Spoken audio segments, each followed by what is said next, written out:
Assalamualaikum warahmatullahi wabarakatuh. Saya Tasawila Syafrina ingin dipublikasikan hasil penelitian saya yang dengan judul Analisis Beban Kerja Mental para Pekerja PT Pertamina Patraniaga DPPO Mateni dengan menggunakan metode National Aeronautics and Space Administration Task Force atau yang biasa disebut NASATLX. Berikut ini merupakan topik yang akan dibahas. Yang pertama itu latar belakang perusahaan, proses kegiatan perusahaan, latar belakang penelitian, tujuan penelitian, metode pengumpulan dan pengolahan data, hasil dan pembahasan, dan beban kerja mental dalam jangka waktu yang panjang maupun pendek, usulan perbaikan dan kesimpulan. Berikut ini merupakan latar belakang perusahaan PT Pertamina Patraniaga DPPO Mateni. Merupakan badan usaha milik negara Republik Indonesia yang berada di wilayah regional Jawa bagian tengah.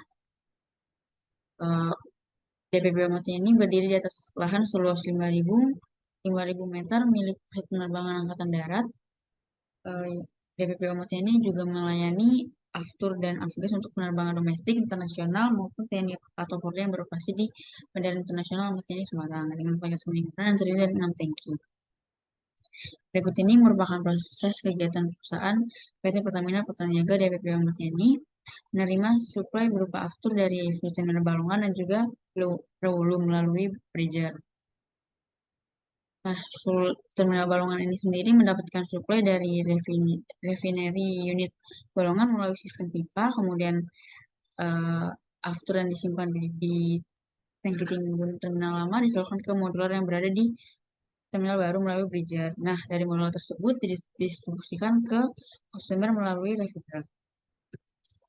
Berikut ini merupakan latar belakang permasalahan yang saya dapat di PT Pertamina Patraniaga DPPO Ahmad Yani Semarang.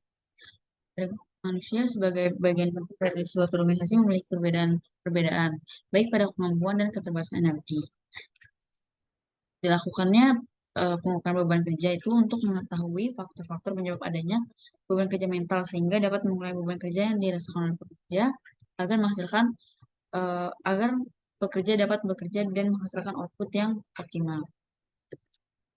Berikut ini merupakan tujuan penelitian. Yang pertama itu mengidentifikasi beban mental pada pekerja PT Pertamina Patraniaga DPPO ini. Yang kedua, mengetahui faktor apa saja yang mempengaruhi adanya beban kerja mental tersebut.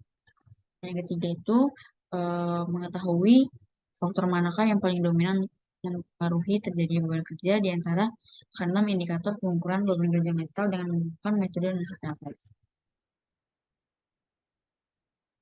Berikut ini merupakan metode yang digunakan adalah metode NASATLX. NASATLX ini memiliki 6 indikator. Yang pertama itu mental demand, physical demand, temporal demand, cuman effort dan frustration level. Berikut ini merupakan pengumpulan data. Yang pertama itu pengumpulan data pembobotan, dan kedua itu pengumpulan data rating. Berikut ini merupakan pengumpulan data yang diawali dengan pembobotan dengan cara menjumlahkan seluruh nilai indikator serta pemberian rating pada setiap indikator. Berikut ini merupakan perhitungan nilai produk dengan cara hasil rating dikalikan dengan bobot faktor. Selanjutnya perhitungan WWL atau weight load itu sama dengan jumlah keseluruhan semua skor nilai produk. Berikut ini merupakan contoh perhitungan dari salah satu pekerja DPPO Ahmad Yani, yaitu senior supervisor RSD dengan skor HTLX tertinggi yaitu 98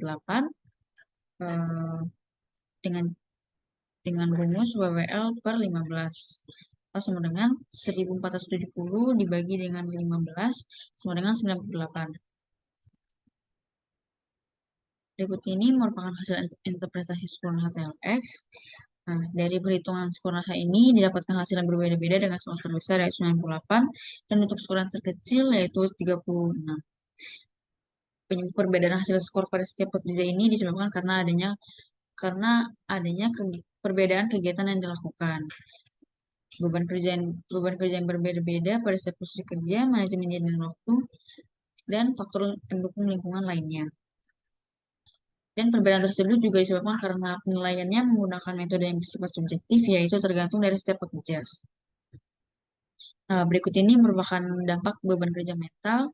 Yang pertama ada gejala mental, yaitu mudah lupa, cemas, mudah marah, tidak konsentrasi. Yang kedua ada gejala fisik, sakit kepala, gangguan tidur, dan lesu. Gejala sosialnya adalah murung, menarik diri, dan menyendiri. Berikut ini merupakan kesimpulan yang didapat dari hasil skor beban kerja dan faktor yang mempengaruhi. Dari hasil interpretasi beban kerja mental di Perhimpunan Pendapatan Jaga di Perjuangan ini, dari total responden sebanyak 20 orang, dapat disimpulkan bahwa 8 orang itu mempunyai skor beban kerja mental yang berat dan 11 orang itu mempunyai skor beban kerja mental yang sedang dan satu orang yang mempunyai skor beban kerja yang ringan. Nah, dari hasil grafik ini dapat disimpulkan bahwa faktor yang paling dominan itu dominan yang mempengaruhi beban kerja itu performansi, tingkat frustasi, dan kebutuhan waktu. Nah, berikut ini ada saran perbaikan untuk mengatasi permasalahan pada aspek frustration adalah dengan cara memberikan reward untuk para pekerja dan mengajakkan acara gathering untuk seluruh karyawan perusahaan agar dapat saling mengenal satu sama lain. Tujuannya untuk menciptakan peningkatan produktivitas dari setiap pekerja agar termotivasi untuk melakukan pekerjaannya dengan rasa senang dan semangat. Kedua itu mengatasi permasalahan pada aspek temporal demand, yaitu dengan cara memberikan allowance dalam penjelasan target yang tinggi, kemudian karena uh, lamanya jam kerja yang belum ditambah dengan adanya lembur, jika terdapat tugas tambahan, diperlukan ada istirahat sejenak di beberapa waktu, di luar waktu istirahat sesuai jadwal. Dan untuk mengatasi permasalahan aspek pada own performance adalah dengan cara melakukan penilaian bagi setiap tugas yang diberikan dan dipertanggungjawabkan.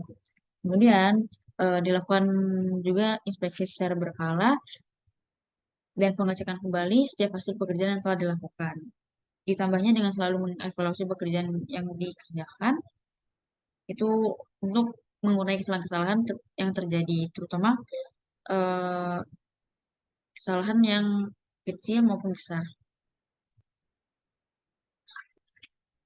Sekian presentasi dari saya. Orang lebih yang mohon maaf. Wassalamualaikum warahmatullahi wabarakatuh.